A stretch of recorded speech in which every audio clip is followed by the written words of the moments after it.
नमस्कार। खबर उत्तराखंड में आप सभी का स्वागत है। मैं हूं आपके साथ गरिमा वाजपेयी। खबरों में आगे बढ़ेंगे उससे पहले एक नजर आज की हेडलाइंस पर डालेंगे। उत्तराखंड सीएम धामी ने 443 युवाओं को बांटे नियुक्ति पत्र, कहा मेहनत से मिल रही नौकरी। बद्रीनाथ धाम में कंचनगंगा क्षेत्र के ऊपर अचानक टूटा हिमखंड, यात्रियों और स्थानीय लोगों में मची अफरा तफरी। गर्मी बढ़ने से तेजी से पिघल रही बर्फ, किसी भी प्रकार की जनहानि की सूचना नहीं। उत्तराखंड में मतदाता सूची हुई फ्रीज, अभी नए वोटर नहीं बनेंगे। 15 सितंबर को प्रकाशित होने के बाद हटेगी रोक।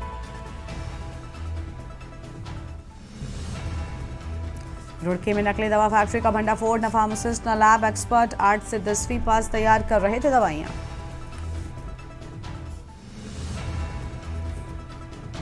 दिल्ली देहरादून एक्सप्रेसवे पर ट्रैफिक डायवर्जन लागू, मोहन के पुराने मार्ग से गुजरेंगे वाहन। उत्तराखंड के 8 जिलों में जंगलों की आग विकराल, बढ़ता तापमान बना बड़ा कारण। आप देख रहे हैं के न्यूज, खबरों का सारथी। रुक करेंगे खबरों की ओर। बद्रीनाथ से खबर है। धाम में कंचनगंगा क्षेत्र के ऊपर अचानक हिमखंड टूटा, यात्रियों और स्थानीय लोगों में अफरा तफरी मची। गर्मी बढ़ने से तेजी से पिघल रही है बर्फ, पहाड़ों से लगातार खिसक रहे हिमखंड, किसी भी प्रकार की जनहानि की सूचना नहीं। प्रशासन लगातार स्थिति पर नजर बनाए हुए है। यात्रा मार्ग पर संवेदनशील क्षेत्रों की निगरानी भी बढ़ा दी गई है। बड़ी जानकारी आपको हम बता रहे हैं।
और इसी खबर पर बातचीत के लिए हमारे साथ ब्यूरो चीफ राजेश वर्मा जी जुड़ चुके हैं। राजेश जी, तस्वीरों में साफ तौर पर हिमखंड टूटकर नीचे गिरता हुआ नजर आ रहा है, क्योंकि 4 धाम की यात्रा जारी है, इसलिए ये तस्वीरें चिंता बढ़ा रही हैं। जनहानि की सूचना भले नहीं है, लेकिन क्या है पूरी जानकारी? बिल्कुल गरिमा, देखिए लगातार जो प्रदेश में तापमान है वो लगातार बढ़ता जा रहा है और लगातार ये भी देखने को आ रहा है गरिमा की जो पहाड़ी क्षेत्र है वहां पर वन अग्नि के चलते करोड़ों की संपदा जो है वो जलकर राख हो चुकी है। तो इससे अंदाजा लगा सकते हैं कि जो हिमखंड है ये जो है बड़ी तेजी से जो पिघलते हुए नजर आ रहे हैं और ये और बद्रीनाथ के जो क्षेत्र है वहां पर जो कंचनगंगा क्षेत्र है वहां पर ये हिमखंड जो है वो टूटता दिखाई दिया और ये जो है कहीं ना कहीं जो वहां पर रूट पर चल रही यात्री हैं उनमें कहीं ना कहीं एक जो है हलचल देखने को मिली और इसी के चलते जो है कहीं ना कहीं प्रिकॉशन जो है वो बढ़ता जा रहे हैं। इस तरीके की जो पहाड़ियां हैं कंचन क्षेत्र के आसपास की, तो वहां पर जो है निगरानी जो है वो प्रशासन द्वारा बनाई गई है, क्योंकि इस तरीके की जो एवलांच ये पिघल रहे हैं, तेजी से गिर रहे हैं, तो कहीं ना कहीं बड़ा एक हादसा ना हो। और ये तमाम ऐसी चीजें हैं जिनके ऊपर जो है लगातार जो है निगाहें बनाए हुए हैं और ये जो तस्वीरें हैं वो सीधा बद्रीनाथ से है। और इससे पहले भी आपने देखा होगा गरिमा की जो केदार घाटी है, इस तरीके के एवलांच जो है वो वहां पर देखने को मिले, लेकिन हालांकि इससे कोई बड़ी हादसा तो नहीं हुई है, कोई नुकसान नहीं हुआ, लेकिन ये आने वाले भविष्य के लिए एक बड़ी चेतावनी है। अगर इस तरीके के हिमखंड जो है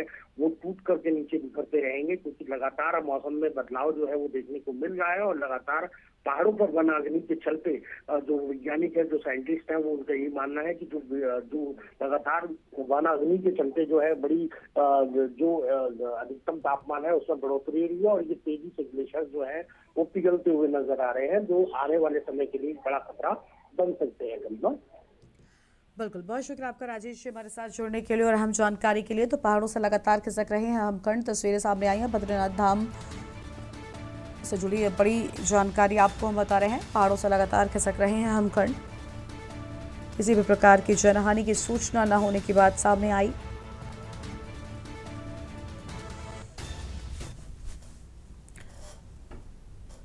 उत्तर प्रदेश के बाद अब उत्तराखंड के मुख्यमंत्री पुष्कर सिंह धामी ने सार्वजनिक सड़कों पर नमाज को लेकर सख्त रुख अपनाया है।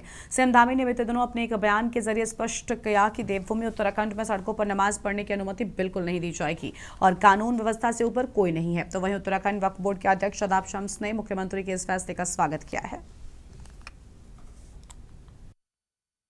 देखिए, युवा मुख्यमंत्री के इस निर्णय का हम स्वागत करते हैं और उन्होंने बिल्कुल स्पष्ट कहा है कि जो हम सबके आस्था का सम्मान करते हैं, लेकिन लॉ एंड ऑर्डर को मेंटेन रखने की जिम्मेदारी भी सबकी है। जो उस लॉ एंड ऑर्डर को मेंटेन नहीं रखेगा फिर उसके खिलाफ सख्त कार्रवाई की जाएगी। बद्री केदार मंदिर समिति द्वारा दान के पैसे को माननीयों पर खर्च किए जाने का खुलासा हुआ। इस मामले ने राजनीतिक तूल पकड़ लिया है। इस पर भाजपा प्रदेश प्रवक्ता कुंवर जपेंद्र सिंह ने सफाई देते हुए कहा, बेवजह इस मसले को तूल दिया जा रहा है। उन्होंने बताया कि आय व्यय का ऑडिट होता है और उसमें स्पष्टीकरण अनिवार्य है कि पैसा कहां और किस उपलक्ष्य में खर्च हुआ है। कुंवर जपेंद्र ने कहा, बीकेटीसी ने पूरी ईमानदारी से ऑडिट में खर्च का ब्यौरा साफ लिखा है। अगर ऐसा न करते तो घोटाले का आरोप लगता।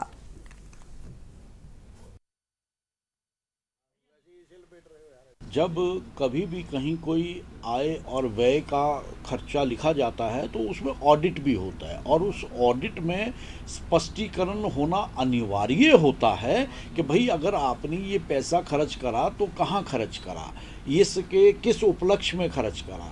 अगर आपने कहीं कोई सामान खरीदा तो किसके लिए खरीदा, कहीं भोजन की व्यवस्था करी तो किसके लिए करी। और वहाँ बीकेटीसी ने तो पूरी ईमानदारी से जहाँ जहाँ जो खर्च हुआ है उसके ऑडिट के परिदृश्य में उसे साफ लिखा हुआ है। अगर वो ऐसा ना करते तो आप कहते बीकेटीसी के अध्यक्ष जी ने घोटाला कर दिया। तो ये छोटी छोटी चीज़ें हैं, हमें इन्हें छोटी छोटी चीज़ों पर नहीं जाना चाहिए। खबर है डोईवाला से, जहां पर दुधली क्षेत्र स्थित नागल ज्वालापुर में देर रात एक फर्नीचर की दुकान में शॉर्ट सर्किट से भीषण आग लग गई। आग इतनी तेजी से फैली कि कुछ ही देर में पूरी दुकान उसकी चपेट में आ गई।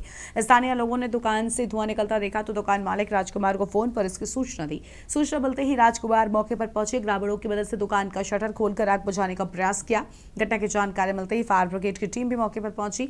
कड़ी मशक्कत के बाद आग पर काबू पाया गया, लेकिन तब तक दुकान में रखा फर्नीचर, लकड़ी, मशीनें और अन्य सामान पूरी तरीके से जलकर खाक हो चुका था। दुकान मालिक राजकुमार ने बताया कि रात करीब 1 बजे दुकान में धुआं निकलने की सूचना मिली थी। मौके पर पहुंचने पर दुकान में भीषण आग लगी हुई थी। उन्होंने बताया कि इस हादसे में करीब 3 लाख रुपए का नुकसान हुआ है। ये 1 बजे हुई। अच्छा, कैसे पता चला आपको? क्या ये हमें कोई जा रहा था, जो है यहीं का जावेद नाम से लड़का है हमारा, तो उसने बताया कि तुम्हारी दुकान में आग लगी है। तो 1 बजे की घटना से हम जो है घर से फिर आए तो देखा तो यहाँ आग बहुत ज़बरदस्त लगी हुई थी। तो शटर भी हमने बहुत मुश्किल से खोले हैं, जिससे हमारे बाल भी झुलसे हैं। हाँ जी, भाई लोग भी थे। फिर हमने पानी की बाल्टियाँ ला करके पानी डाला। फिर फायर की गाड़ी को फ़ोन किया तो वो पहुँची है कम से कम भी आधे पौन घंटे में। खबर है देहरादून से, जहां पर जिला प्रशासन के महत्वाकांक्षी प्रोजेक्ट नंदा सुनंदा के 15वें संस्करण के तहत 79 जरूरतमंद बालिकाओं को 12,98,000 रुपए की आर्थिक सहायता प्रदान की गई। कलेक्ट्रेट स्थित ऋषिपर्णा सभागार में आयोजित कार्यक्रम में जिलाधिकारी सविन बंसल ने बालिकाओं को चेक वितरित कर उनका उत्साहवर्धन किया। इस मौके पर टीम सविन बंसल ने कहा कि नंदा सुनंदा योजना आर्थिक रूप से कमजोर परिवारों की बालिकाओं को शिक्षा को बाधित होने से बचाने की एक संवेदनशील और सराहनीय पहल है। Project Nanda Sunanda last year beginning में शुरू किया गया था।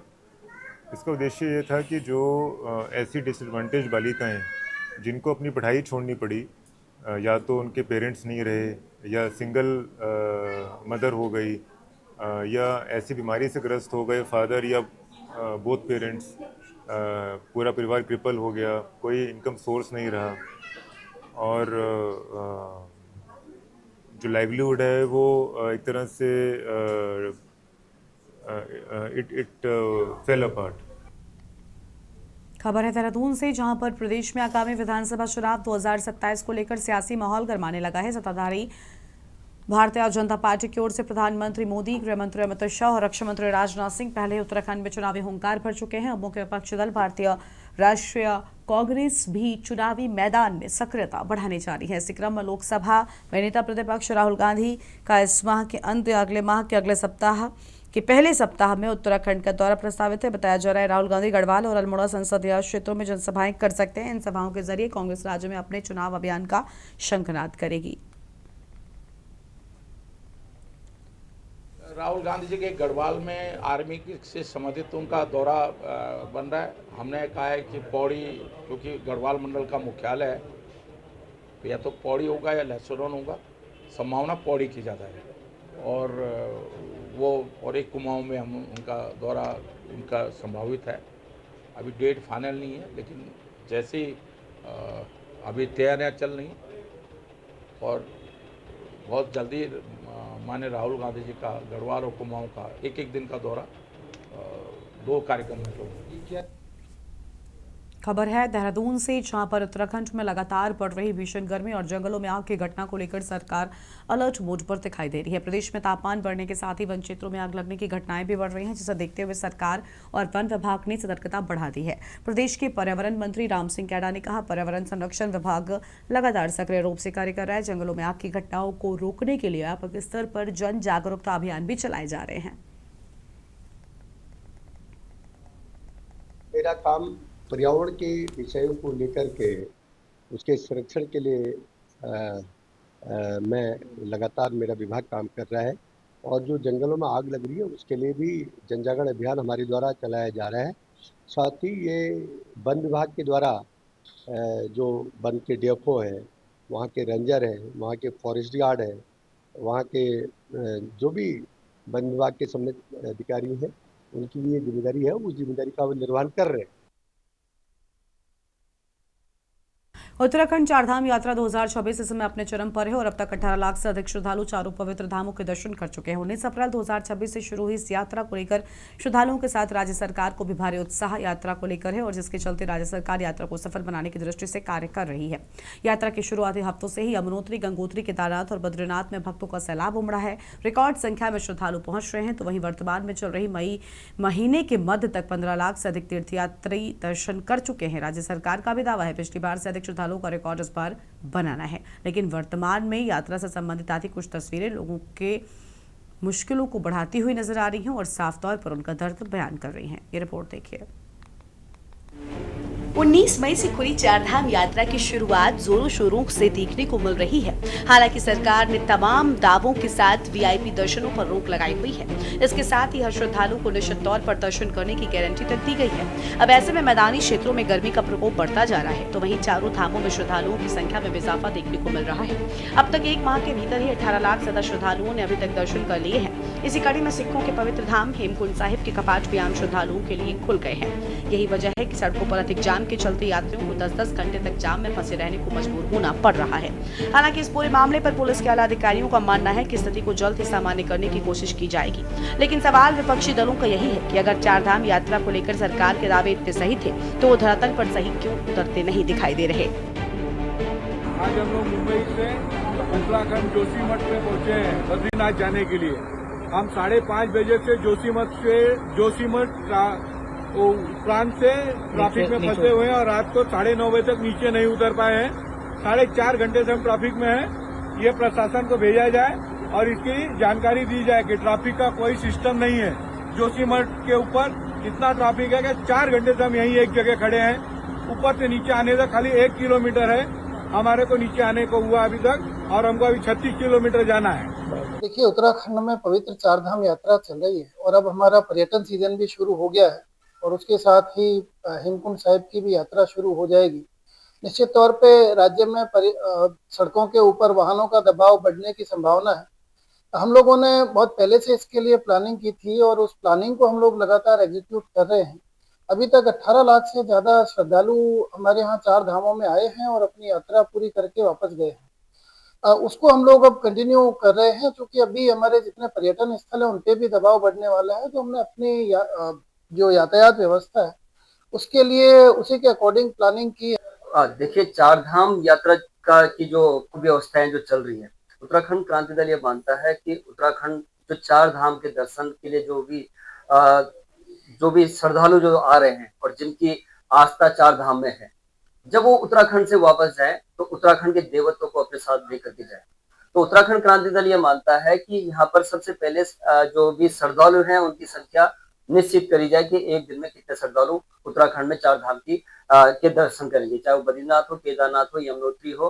धाम यात्रा चल चुकी है, पूरे विश्व प्रसिद्ध यात्रा है, लोगों की आस्था का केंद्र है हमारा बद्रीनाथ, केदारनाथ, गंगोत्री, यमुनोत्री, चारों धामों में लोग यहाँ पे जाते हैं। और जिस प्रकार से अव्यवस्थाओं की वीडियो सोशल मीडिया में चल रही है, उससे काफी चिंता का विषय है। सरकार ने इसको गंभीरता से नहीं लिया, क्योंकि पूरे प्रदेश में यात्रा हर साल चलती है, उसमें यात्रियों को जो असुविधा हो रही है उसको सरकार को देखना चाहिए था। ट्रांसपोर्टेशन की वहाँ पे लोगों को प्रॉब्लम हो रही है, रहने के लिए लोगों को वहाँ दिक्कतें हो रही है। सड़कें जो ऑल वेदर की आप बात करते हैं, कई जगह सड़कें टूटी पड़ी हुई है, सरकार ने उसका रखरखाव नहीं किया। और कई गाड़ियां ऐसी देखी गई जिसमें ओवरलोडिंग हो रही है, 10-10, 20-20 लोग एक गाड़ियों में बैठ के जा रहे हैं। सरकार और परिवहन विभाग बिल्कुल भी उसके लिए सचेत नहीं है। जब लोग उसमें ज्यादा बैठेंगे तो दुर्घटनाएं भी बढ़ेंगी। देखिए, क्योंकि उत्तराखंड देवों की भूमि है और चारों धाम की यहाँ पर यात्रा शुरू होती है, और चारों धाम की यात्रा करने के लिए देश विदेश से और अन्य प्रदेशों से यहाँ पर हमारा यात्री पहुंचता है, हमारा श्रद्धालु पहुंचता है। तो जाहिर सी बात है कि जहाँ हमारी यात्रा होनी है, कहीं कहीं पर हमारी संकरी सड़कें भी है, कहीं पर गली नुमा भी है, तो वहाँ का जो क्राउड है, जो आने वाला क्राउड है, वो कहीं ना कहीं देखने को मिल जाता है। लेकिन हमारी पुलिस, हमारा जितना भी सरकारी हमारी मशीनरी है, हमारा प्रशासन है, हमारा शासन है, वो लगातार उस क्राउड को रोकने में सफल रहता है, पार्किंग व्यवस्था देने में सफल रहता है। और क्योंकि इस समय यात्रा चल रही है और सीजन है, गंगोत्री और यमुनोत्री धाम के कपाट खोलने के पहले ही दिन जिस तरह हजारों श्रद्धालु अचानक पहुंच गए, उसने प्रशासनिक तैयारियों की वास्तविक परीक्षा ले ली। तीर्थयात्रियों की इतनी बड़ी संख्या को संभालना शुरुआती दौर में चुनौतीपूर्ण साबित हुआ। बावजूद इसके स्थानीय प्रशासन और पुलिस ने हालात को नियंत्रित करने की कोशिश की। ऐसे में इस बेहिसाब भीड़ और हालातों को काबू करना पुलिस और प्रशासन के लिए चुनौती बन गया है, जिस पर कांग्रेस के साथ ही लोक कलाकारों ने भी सरकार की व्यवस्थाओं पर तंज कसा है। हालांकि पहले ही दिन यमुनोत्री में 2 श्रद्धालुओं की मौत की घटना ने इस धार्मिक यात्रा के बीच एक गंभीर सवाल खड़ा कर दिया है कि क्या व्यवस्थाएं वास्तव में इतनी मजबूत थी जितने दावे किए जा रहे थे। उसके बाद प्रशासन ने तुरंत ही हालात पर नियंत्रण किया और अब गंगोत्री यमुनोत्री धाम में हालात सामान्य हैं, लेकिन बद्रीनाथ और केदारनाथ में उमड़ रही भीड़ किसी चुनौती से कम नहीं है। वहीं चारों धामों के साथ खुले हेमकुंड साहिब के कपाट से आगे जाम की स्थिति और भी भयावह हो सकती है। अगर पुलिस प्रशासन ने जल्द बड़ा कदम नहीं उठाया तो आगे मानसून भी बड़ी चुनौतियों के बीच मुंह उठाए खड़ा है। Uttarakhand desk report. इस बुलेटिन में इतना ही। देखते रहिए न्यूज़ इंडिया। नमस्कार।